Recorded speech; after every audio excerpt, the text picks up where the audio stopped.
La pregunta de hoy es, ¿qué es lo primero?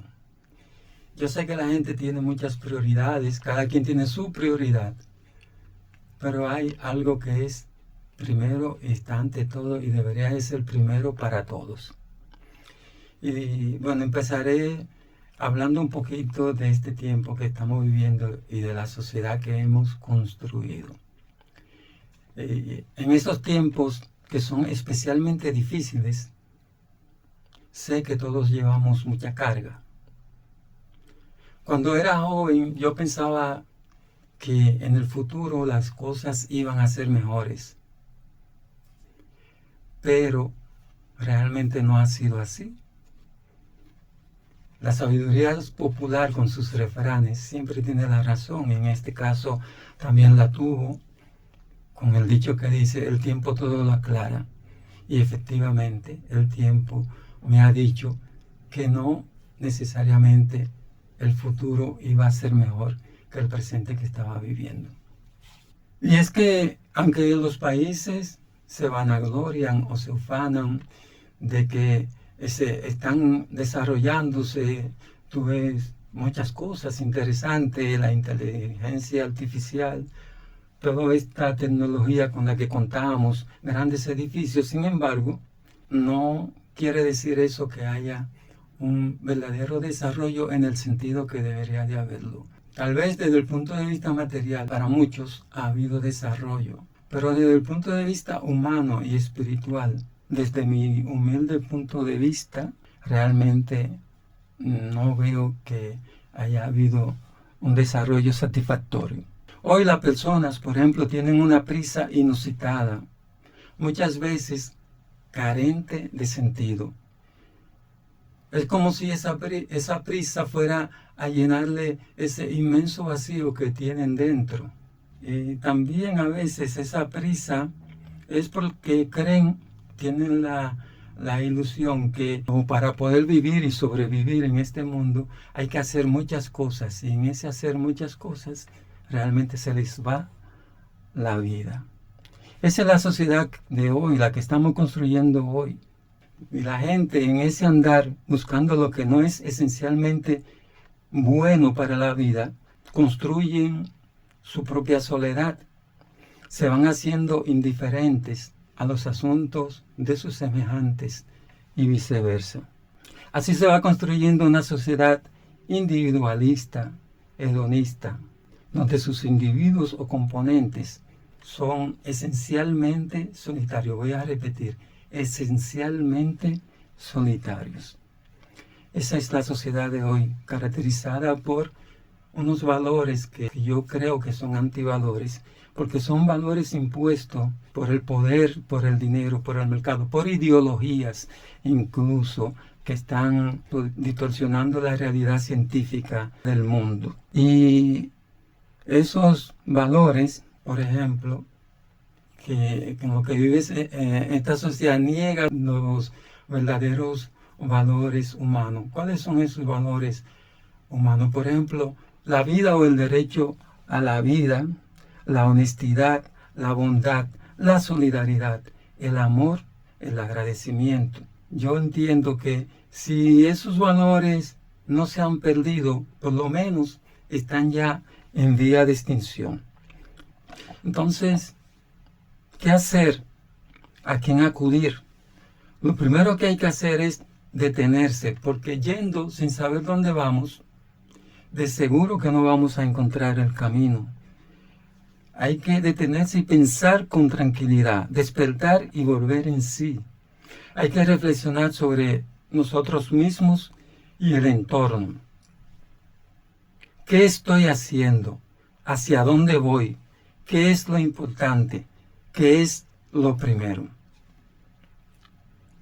Y en este punto me viene a la cabeza el capítulo 6, los versos del 25 al 34 del Evangelio de San Mateo, donde Jesús les dice a sus discípulos, no anden preocupados por sus propias vidas, qué comerán, o por su propio cuerpo, qué vestirán.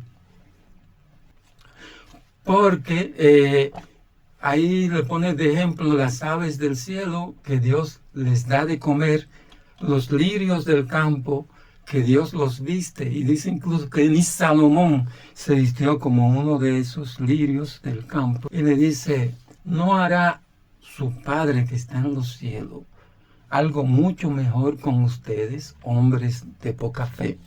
Y finalmente Jesús termina diciéndoles algo que me encanta. Busquen primero el reino de Dios y su justicia, y todas esas cosas les vendrá por añadidura. ¿Qué vemos entonces? Según Jesús, lo primero es el reino de Dios y su justicia. Pero entonces surge la pregunta, ¿qué es el reino de Dios? ¿Dónde lo encontramos? Y encontramos que en Lucas 17, del 20 al 21, hablándoles a los discípulos del reino de Dios, Jesús les dice, el reino de Dios no se producirá aparatosamente, ni se dirá, véanlo aquí o allá, porque miren, el reino de Dios ya está entre ustedes. Esa frase también se traduce, está dentro de ustedes.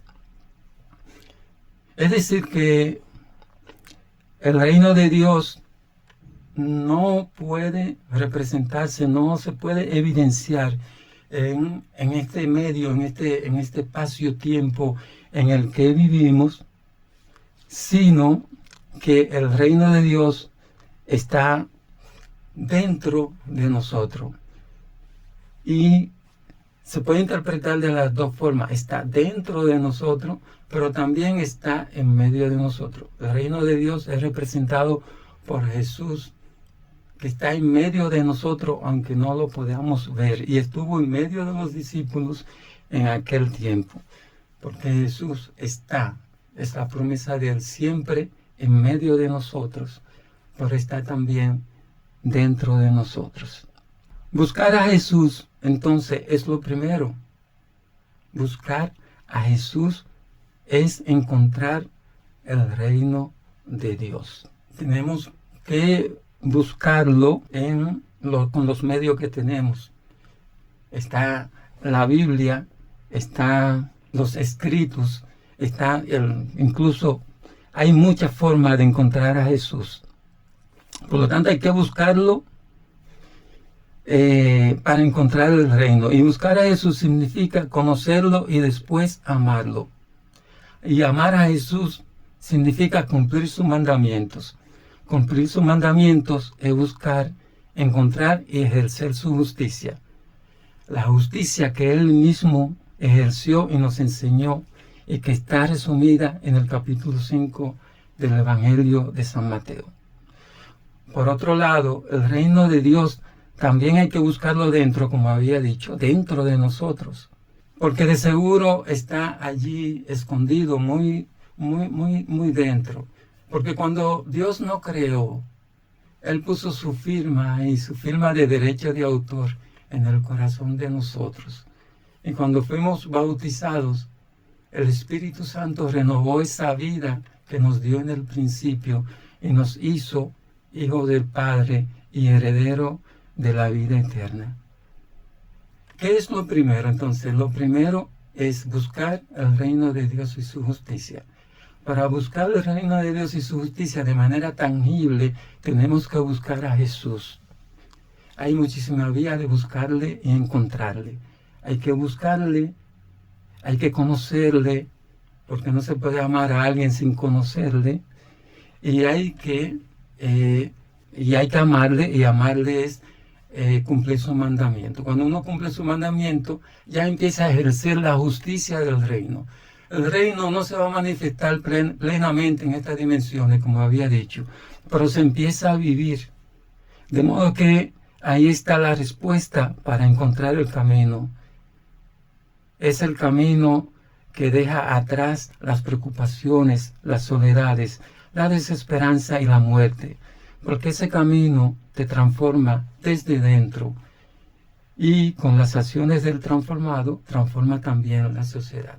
Lógicamente que esto no significa que por tú haber buscado y haber encontrado a Cristo no va a sufrir lo que se sufre en este mundo, ni va a tener esas situaciones que te provocan momentos difíciles o de preocupaciones.